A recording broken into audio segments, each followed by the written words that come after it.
Bonjour tout le monde, ici Diane Rivard, conseillère responsable du dossier développement et communication en compagnie de Monsieur le maire Claude Mérand et de la directrice générale greffière trésorière, Madame Anne-Claude Hébert-Moreau. Bonjour. Bonjour. Alors, Monsieur le maire, un commentaire en introduction pour parler de notre budget 2023. Eh bien, en 2023, avec un indice des prix à la consommation du Québec au 31 octobre 2022, ce qu'on appelle l'IPC, à 6,4 % et de fortes augmentations chez plusieurs des fournisseurs municipaux, toutes les municipalités ont dû prendre des décisions difficiles, que ce soit en termes de coupure de services ou en augmentation de taxes. Le personnel et les membres du Conseil ont mis de longues heures à l'élaboration du budget 2023, lequel a été adopté à l'unanimité le 12 décembre dernier. Alors, particulièrement pour l'année 23, le budget a été tout un défi. Les membres du Conseil assument différents rôles, que ce soit administrateurs, fiduciaires, développeurs, et bien sûr, nous avons l'obligation de suivre plusieurs lois et règlements, le milieu municipal étant très encadré à ce niveau-là. Tout en travaillant en collégialité, dans l'intérêt public et en étant à l'écoute des besoins de la population, il nous faut déterminer les revenus requis pour couvrir les charges, rechercher les subventions des différents programmes qui permettront d'accroître les services sans impacter le taux de taxation, et heureusement qu'il y en a de ces subventions. C'est en recherchant le juste équilibre entre maintenir et, si possible, améliorer les services offerts et établir un taux de taxation judicieux que nous avons travaillé avec ces préoccupations constamment à notre esprit. Qu'en est-il chez nous? Alors, M. Mérand, avec la COVID présente au cours des dernières années, la guerre en Ukraine et autres, parlez-nous du contexte économique bien particulier qui nous a guidés dans l'élaboration de ce budget 23. Eh bien, l'inflation a impacté chacun de nos postes budgétaires. Par exemple, l'essence que nous payons tous plus cher depuis plusieurs mois. Déjà, les hausses des prix des différents produits que nous devons acheter pour l'entretien de nos bâtiments, de nos véhicules, l'électricité et divers services rendus par des entreprises en externe, etc. Les services de police avec la Sûreté du Québec et notre quote-part à la MRC dans les différents postes budgétaires ont aussi augmenté de façon significative. En 2023, le service d'évaluation de la MRC devra effectuer une mise à jour importante du rôle d'évaluation. Cette mise à jour se fait une fois à tous les 7 ans et c'est obligatoire, ce qui engendre des frais supplémentaires, mais aussi nécessaires et obligatoires. La pénurie de main-d'œuvre ne nous épargne pas.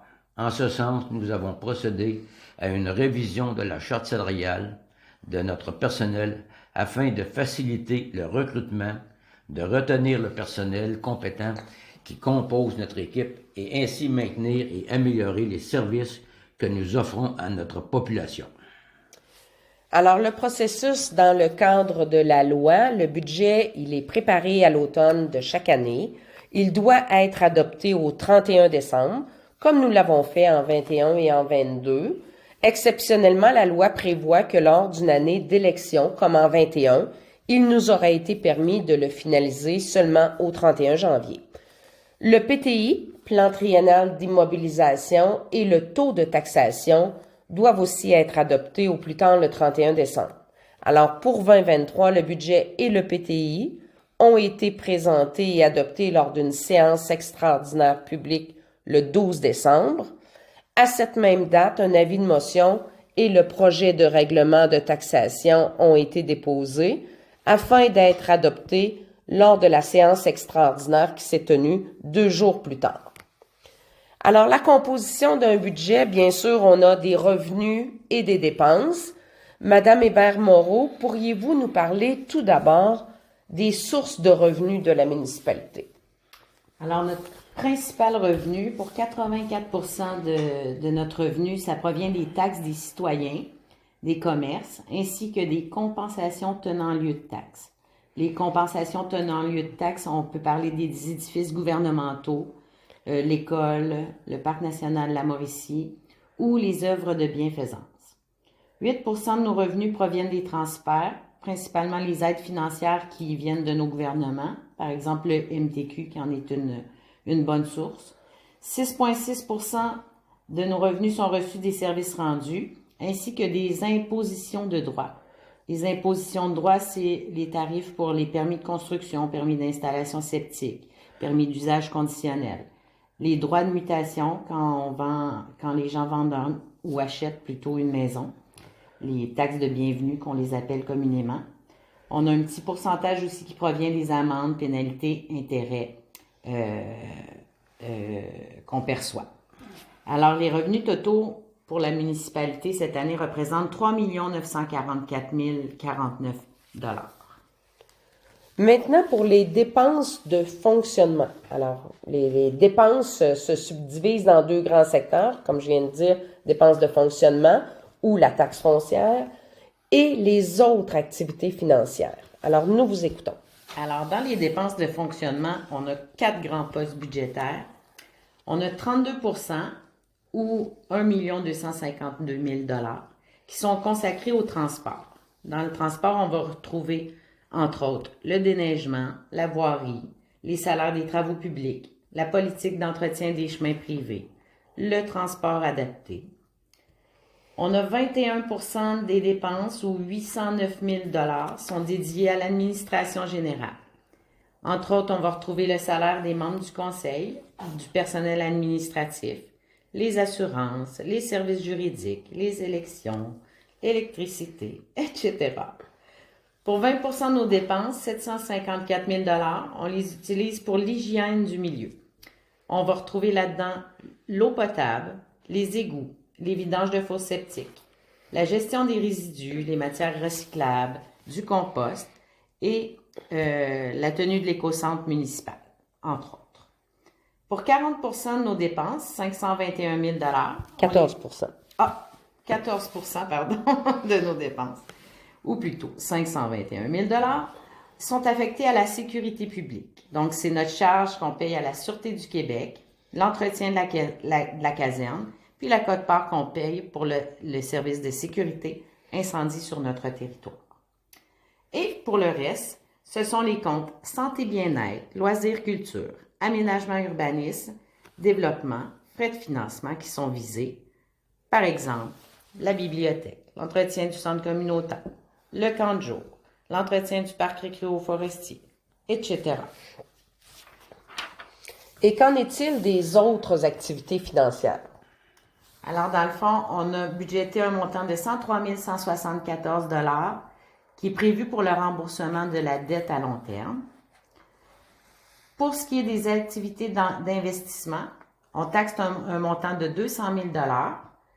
Ce 200 000 $-là va servir à l'entretien des chemins cette année. Donc, les charges totales, ça représente 4 167 134 $. Et comme on l'a dit précédemment, les revenus sont de 3 944 049 $. Donc, pour aller chercher notre différence, les élus ont décidé de prendre un montant de 257 000 $ qui provient du surplus accumulé non affecté des années précédentes pour combler la différence. Merci. Alors, en 2023, une nouveauté, la gestion du compost. Et bien que la collecte ne débutera qu'en juin prochain, beaucoup de questions nous sont posées. Monsieur le maire, qu'en est-il? À la mi-juin marquera le début de la gestion du compost pour les résidences des chemins publics. Pour celles des chemins privés, il est prévu que ce soit vers 2025. À confirmer, considérant que le mode de cueillette reste encore à déterminer. Chacune des résidences visées recevra un bac brun pour l'extérieur ainsi qu'un petit bac pour la maison, d'une capacité de 7 litres, idéal pour transporter vos restants de table ou toute autre matière acceptée jusqu'au bac brun. Plus d'informations vous seront transmises dans les semaines précédant l'implantation.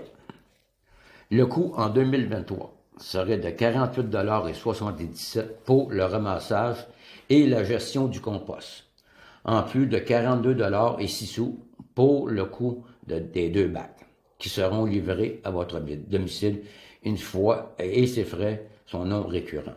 Il faut spécifier que le compost est imposé par le gouvernement du Québec aux municipalités, et cela à travers la province de Québec au complet. Nous sommes parmi les derniers à obéir à cette nouvelle réglementation imposée par le gouvernement. La Régie va tenir des séances d'information. Les dates sont indiquées autant sur le site web ou le Facebook de la municipalité que sur le site d'Énercycle. Alors, dans la présentation PowerPoint sur le site web de la municipalité, nous avons reproduit les grandes lignes du budget, le plan triennal d'immobilisation, et ce document avait aussi été envoyé à la poste à chaque propriétaire d'immeuble, publié dans le Reflet qui est circulé ces jours-ci, ainsi que sur le site web à la section budget. La taxation maintenant. Il faut ici préciser que les taxes municipales sont divisées en 2 sections. Monsieur le maire, parlez-nous de ces divisions.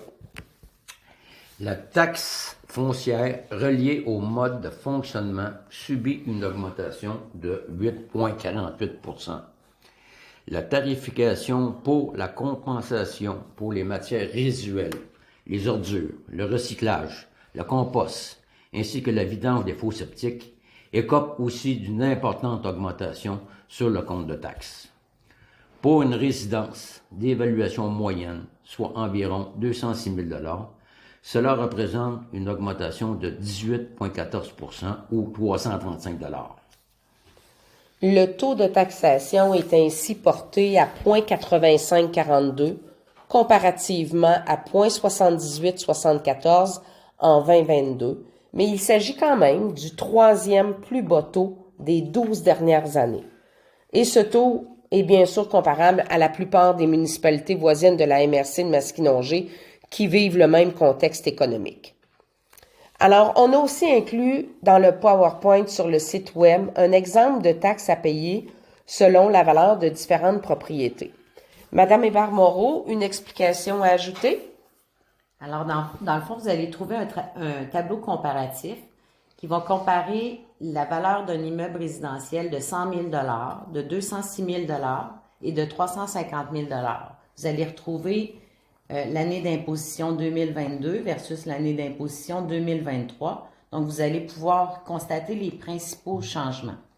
Ça va être important de noter, vous allez voir là-dessus que, dans le fond, tout ce qui est de la tarification, ça va être principalement pour les services, le bac brun, la matière organique, les matières résiduelles, la fosse septique.